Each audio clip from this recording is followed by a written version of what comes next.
दोस्तों जय हिंद। आपको पता है कि सीटेट 2020 आने वाला है और उसी सीटेट 2020 के लिए एक चैप्टर है उसमें पर्यावरण अध्ययन, और उसी के लिए हम कंटिन्यू कर रहे हैं। इस पर पर्यावरण अध्ययन पे मैं 2 वीडियो बना चुका हूं और तीसरी वीडियो आज ये है, और वो है क्लास 3 की एनसीईआरटी की किताब का सारांश। और वो चैप्टर नंबर 11 से 24 तक है। ठीक है, कितने तक है? चैप्टर नंबर 11 से जितने हो पाएंगे वो उतने देखेंगे। ठीक है, 2 वीडियो मैंने बना दी हैं, यानी कि चैप्टर नंबर 1 से लेकर 10 तक मैंने बना दिया है।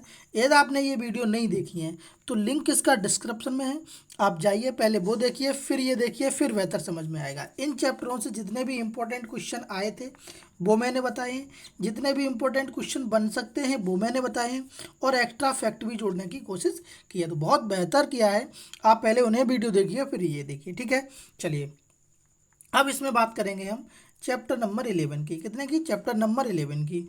और वो चैप्टर नंबर 11 का नाम है यहाँ से वहाँ। क्या नाम है दोस्तों? यहाँ से वहाँ। ठीक है, अब यहाँ से वहाँ क्या है? तो देखिए, यहाँ से वहाँ एक, यहाँ पे क्या है कि एक रेलगाड़ी की वो कविता है उसमें, रेलगाड़ी नाम की। ठीक है, तो मैं आपको हर पार्ट में, जैसे पिछली वीडियो में किया है, कि हर पार्ट में थोड़ा सा सारांश बताने की कोशिश करता हूँ जिससे कि आप उससे लिंक हो जाएं उस पार्ट से। ठीक है, तो देखिए, यदि आपके पास शाम समय है तो एक ई पाठशाला करके ऐप आता है एनसीईआरटी का, उसे आप डाउनलोड कर लीजिए और फिर देखिए इसमें जो पढ़ाया जा रहा है वो बिल्कुल ऑथेंटिक है कि फेक है, ऐसे ही। ठीक है, तो आप देख सकते हैं। तो देखिए, इस पार्ट में यात्रा के बारे में बताया गया है और टिकट के बारे में बताया गया है। ठीक है, यात्रा के बारे में और टिकट के बारे में बताया गया है, यानी कि उसने कहा है कि यात्रा किस तरीके से करनी चाहिए, टिकट को किस तरीके से बुक कराना चाहिए, क्या क्या मतलब क्या क्या ज़रूरी सामान होना चाहिए, क्या क्या होना चाहिए, वो सब बातें इस पार्ट में जो है वो बताई गई हैं। ठीक है दोस्तों, तो ये बात आपको याद रखनी है। ठीक, अच्छा, अब इसी में एक मुझे एक पॉइंट मिला था, वो ये मिला, रेलगाड़ी की पटरी को लोहे की सड़क कहते हैं। किसको?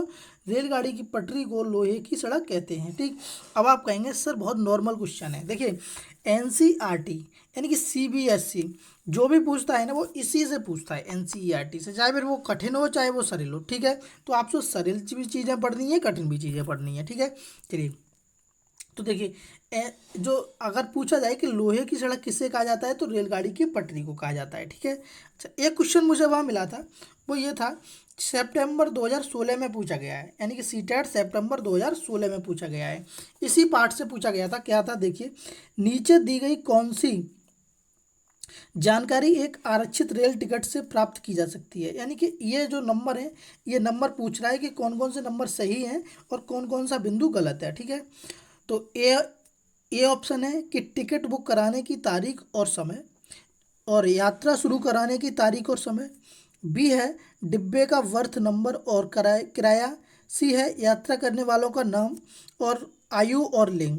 डी है ट्रेन का नंबर और नाम, कॉमा, वह स्टेशन जहाँ से ट्रेन पकड़नी है और स्टेशन का नाम। ठीक है, अच्छा, ई है अंतिम स्टेशन पर पहुँचने की तारीख। तो आप मुझे बताइए कि इनमें से जो भी पॉइंट हैं ए से लेके ई तक, वो सारे के सारे आपको सेटिस्फाई कर रहे हैं, यानी कि सही हैं।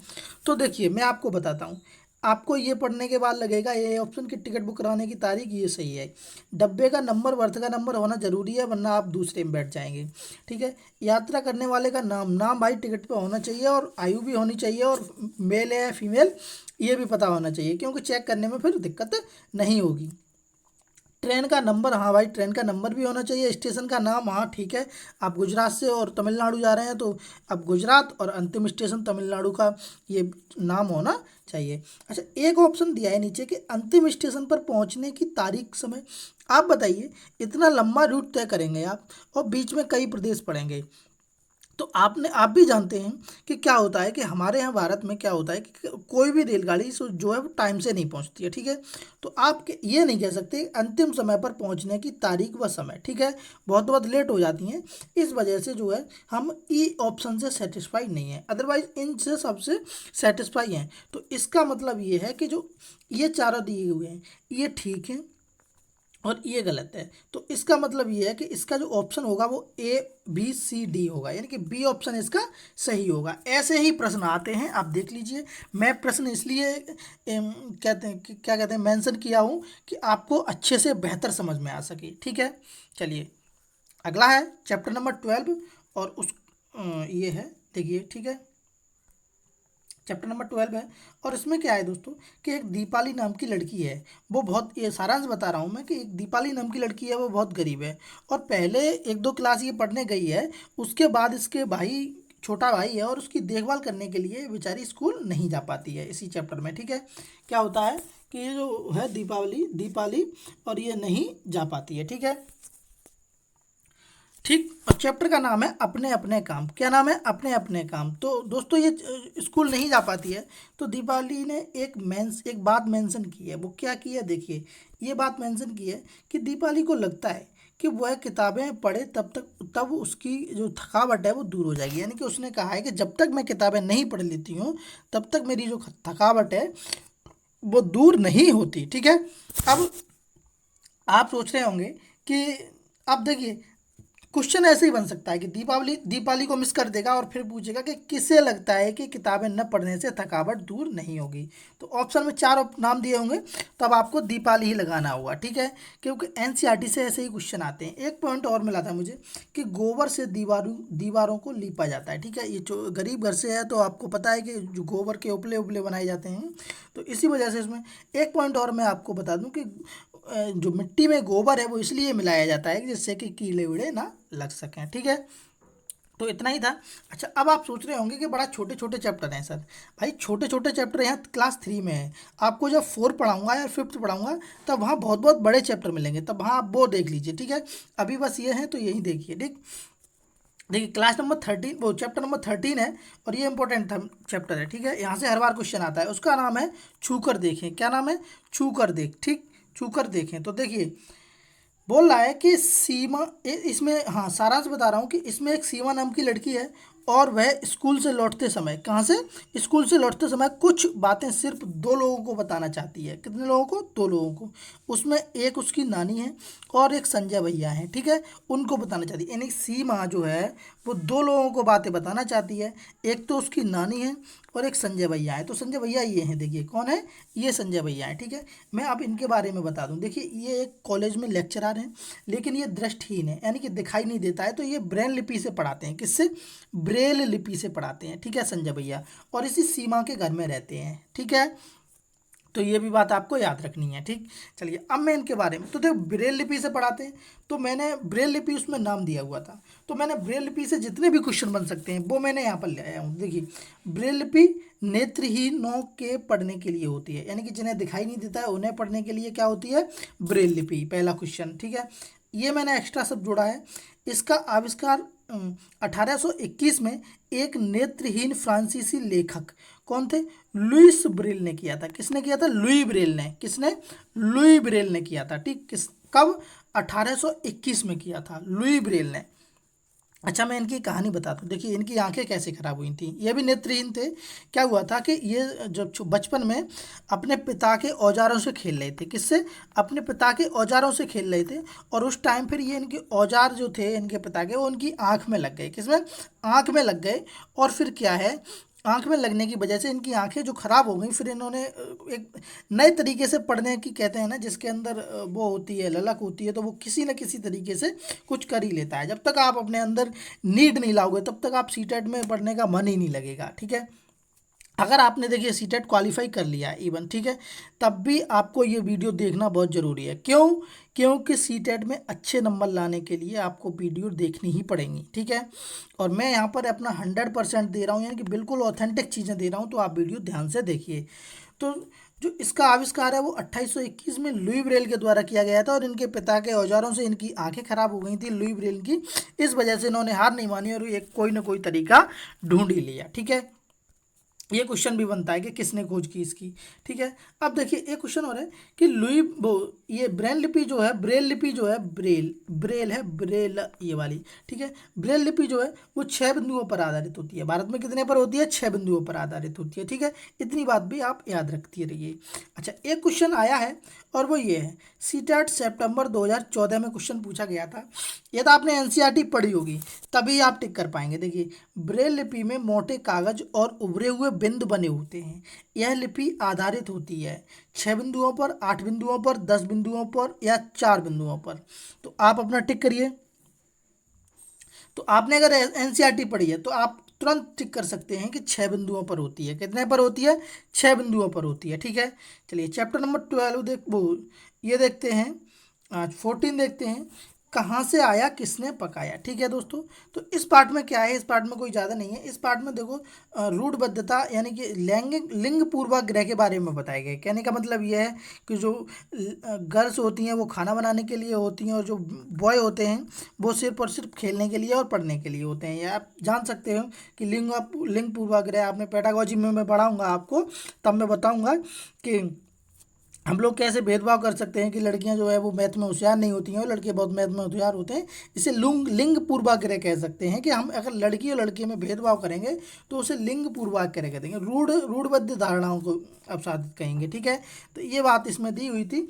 इसमें आपको कुछ नहीं है, बस ये 2 चीज़ें मिली थी मुझे, और वो ये है, मैं आपको दिखा देता हूँ। देखिए, पौधे से प्राप्त होने वाली दवाई। ठीक है, अच्छा, पेट में दर्द होने पर एक दवा है, सौंठ और अजवाइन को पानी में मिला के पी सकते हैं। ठीक है, चोट लगने पर हल्दी दूध पी सकते हैं, खांसी के लिए तुलसी और अदरक का लौंग।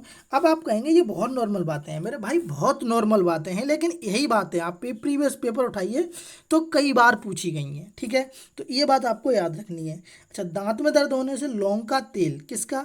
लौंग तेल। और ये इंपॉर्टेंट है कि अगर मलेरिया होता है तो मलेरिया की दवा भी एक वृक्ष से मिलती है, उसको कुनैन सिनकोना की छाल से मिलती है। किससे? सिनकोना नाम का एक पेड़ है, उसकी छाल से मिलती है, और उस दवा का नाम होता है कुनैन। क्या नाम होता है? कुनैन। ये बात आपकी टेट में भी कई बार पूछी गई है, सुपर टेट में भी पूछा गया है, और सी टेट में भी बहुत बार पूछा गया है। ठीक है, तो इस बात को याद रखना। मलेरिया की दवा सिनकोना की छाल से मिलती है, और उसका नाम होता है कुनैन। ठीक है, चलिए चैप्टर नंबर 15 है ये, यानी कि 15 है, आओ बर्तन बनाएं। क्या है? आओ बर्तन बनाएं। ठीक है, अच्छा, इसमें एक कविता है, वो है आओ बर्तन बनाएं। तो आप जूम करके देख लीजिए, ये है, देखिए, उम्मीद है आपको दिख रहा होगा। ये कौवा है और ये एक चिड़िया है। ठीक है, चिड़िया है और ये कौवा है। ठीक, तो अब मैं आपको कुछ बताता हूँ इसके बारे में। देखिए, तो इसमें एक चिड़िया है, उसका नाम है फुदगुदी। क्या नाम है? फुदगुदी। और इसका जो नाम है, कौवा का नाम है, वो है बगाने। क्या नाम है? बगाने। तो मैं आप सारांश बता देता हूँ। देखिए, कौवा में और चिड़िया में एक डील होती है कि जिसके भी अंडे पहले होंगे उन्हें खाया जाएगा। ठीक है, यानी कि अगर चिड़िया के अंडे पहले होते हैं तो कौवा खा लेगा। ठीक है, और अगर कौवे के होते हैं तो और चिड़िया खा सकती है। ठीक है, ये इन दोनों में डील होती है। ठीक है दोस्तों, तो अब देखिए क्या होता है कि चिड़िया के अंडे जो हैं वो पहले हो जाते हैं। ठीक है, अच्छा, चिड़िया के अंडे जब पहले हो जाते हैं तो कौवा चिड़िया के पास जाता है और फिर कहता है कि लाइए फुदगुदी जी, हमें अपने अंडे दीजिए, हम खाएंगे। तो फुदगुदी यानी कि चिड़िया कहती है कि पहले आप अपनी चोंच धो के आइए। ठीक है, तो कहा ठीक है। तो कौवा नदी के पास जाता है। किसके पास? नदी के पास। तो नदी से कहता है हमें चोंच धोने दीजिए। नदी कहती है कि कोई मिट्टी का बर्तन या कैसा बर्तन लेके आओ, उसमें पानी लो, तब चोंच दो। ठीक है, तो कौवा जो है वो कुम्हार के पास जाता है, कुम्हार के पास, और कुम्हार से कहता है कुम्हार जी हमें एक बर्तन दे दो जिससे कि हम नदी से पानी लेके। तो कुम्हार कहता है पहले मिट्टी लेके आओ। तो मिट्टी के पास जाता है। मिट्टी कहती है कि मुझे लेने के लिए फावड़ा लेके आओ। क्या? फावड़ा लेके आओ। ठीक है, तो फिर फावड़ा लेने के लिए लोहार के पास जाता है। किसके पास? लोहार के पास जाता है। तो लोहार जो है वो इसे फावड़ा दे देता है, और फावड़ा देने के बाद ये मिट्टी लेता है। मिट्टी लेने के बाद कुम्हार के पास जाता है, ये सब बनवाता है। तब तक क्या होता है कि चिड़िया के जो बच्चे हैं वो अंडे हैं वो से लेती है, और इसके बच्चे इसके घोंसले से जो हैं वो उड़ जाते हैं। तो कौवा को कुछ नहीं मिलता है एट लास्ट में। ठीक है, तो ये कहानी थी इसकी। अच्छा, ये कहानी जो है वो अन्नपूर्णा सिंह द्वारा भोजपुरी में रचित है। क्या है?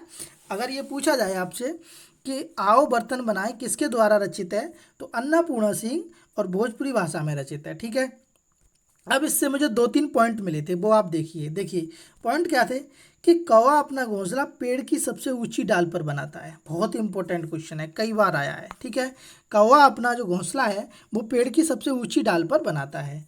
कोयल अपने अंडे कौवा के घोंसले में रख देती है। अब पूछा जाएगा आपसे कि ऐसा कौन सा पक्षी है जो अपने अंडे दूसरे पक्षी के घोंसले में रख देता है? तो कोयल है। क्या है?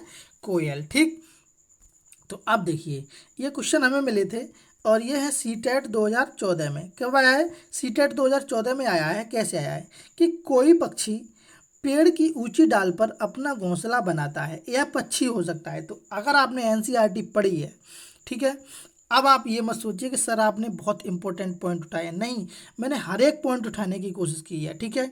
तो अच्छा, इसमें आंसर क्या होगा? शक्करखोरा, किलचिड़ी, कौवा या फाख्ता, ठीक है। तो बताइए ऊंची डाल पर कौन बनाता है? तो आपने एनसीईआरटी पढ़ी है तो आप कह सकते हैं कि कौवा बनाता है। क्या बनाता है? कौवा। अच्छा, फाख्ता कहाँ बनाता है? तो फाख्ता जो है दोस्तों, वो पेड़ की वो सॉरी कटीले झाड़ियों में बनाता है। कहाँ? कटीले झाड़ियों में, कांटों में बनाता है फाख्ता अपना घोंसला, ठीक है। अगला क्वेश्चन है और ये है हमारा कि देखिए आपको दिख रहा है, चलिए उम्मीद करता हूँ अब दिख रहा होगा। तो इसका जो आंसर ये क्वेश्चन है वो है कि ये क्वेश्चन कहते हैं कि पढ़ रहा हूँ, कौवा अपने पेड़ की सबसे ऊंची डाल पर अपना घोंसला बनाता है। इस घोंसले को बनाने के लिए कई प्रकार की चीज़ें, यहाँ तक कि लकड़ी की शाखाएं, लोहे का तार और एक चालाक पक्षी भी है, एक चालाक पक्षी भी है, अपने घोंसले नहीं बनाता और कौवे के घोंसले में अंडे दे देता है, ठीक है। कौवे के घोंसले में अंडे दे देता है। बेचारा कौवा अपने अंडों के साथ इन अंडों को भी सेता है, ठीक है। तो अब इन क्वेश्चनों से ही मैं क्वेश्चन निकालता हूँ आपके लिए। पहले तो देखिए, आपसे अगर ये पूछा जाए कि ऐसा कौन सा पक्षी है जो अपने घोंसले में लोहे का तार लगाता है? तो कौवा लगाता है। क्या? कौवा लगाता है। ऐसा कौन सा पक्षी है जो सबसे पेड़ की सबसे ऊंची डाल पर बनाता है? तो कौवा बनाता है, ठीक है। अब पूछा है कि एक चालाक पक्षी ऐसा भी है जो कौवे के अपने घोंसला नहीं बनाता और कौवे के घोंसले में अंडा दे देता है, ठीक है। तो ए ऑप्शन है किलचिड़ी, बी है बसंत गौरी, सी है कोयल और डी है शक्करखोरा। तो आप अपना टिक करिए, बताइए। अगर आपने एनसीईआरटी पढ़ी है तो आप तुरंत टिक कर सकते हैं कि कोयल एक ऐसा पक्षी है जो दूसरे के घोंसले में यानी कि कौवे के घोंसले में अंडे रख देता है, ठीक है। देखिए ये जो थे वो ये इंपॉर्टेंट चीज़ें थी, ठीक है। मैंने जो है वो हर चैप्टर से इम्पोर्टेंट जितनी भी चीज़ें, जितने भी फैक्ट और जितने भी एक्स्ट्रा चीज़ें हैं वो मैंने डालने की कोशिश की है, वो मेंशन किए हैं। उम्मीद मानिए, यकीन मानिए, आप इस वीडियो को देखने के बाद आपको बहुत ही कंफर्ट मतलब ठीक लगेगा और आप पेपर में जाएंगे तो कुछ ना कुछ आपको ज़रूर मिलेगा इससे, ठीक है। अगर आप ये वीडियो देखने के बाद अगर प्रीवियस पेपर देख लीजिए, खुद ही आपको मालूम पड़ जाएगा, ठीक है दोस्तों। तो मैं अब 15 तक ही करेंगे क्योंकि वीडियो बहुत लंबा हो जाएगा, इस वजह से मैं जो अगले चैप्टर रह गए हैं वो अगली वीडियो में बनाऊंगा, ठीक है। इसी तरीके से हम स्टार्ट करेंगे। तब तक आपने यदि चैनल को सब्सक्राइब नहीं किया है तो सब्सक्राइब कर लीजिए, वीडियो को लाइक कर दीजिए और शेयर कर दीजिए, ठीक है दोस्तों। और ये वीडियो मोस्टली उन लोगों के लिए बनाया जा रहा है जो किसी भी तरीके से कोचिंग नहीं कर पा रहे हैं, किसी भी तरीके से अपनी आर्थिक स्थिति की वजह से पढ़ नहीं पा रहे हैं, ठीक है। उन्हें ऑथेंटिक चीज़ मिल सके, ठीक है। तो ज़्यादा से ज़्यादा वीडियो को जो है वो शेयर कर दीजिए, ठीक है। चलिए दोस्तों, अगले मिलते हैं अगली वीडियो में। धन्यवाद।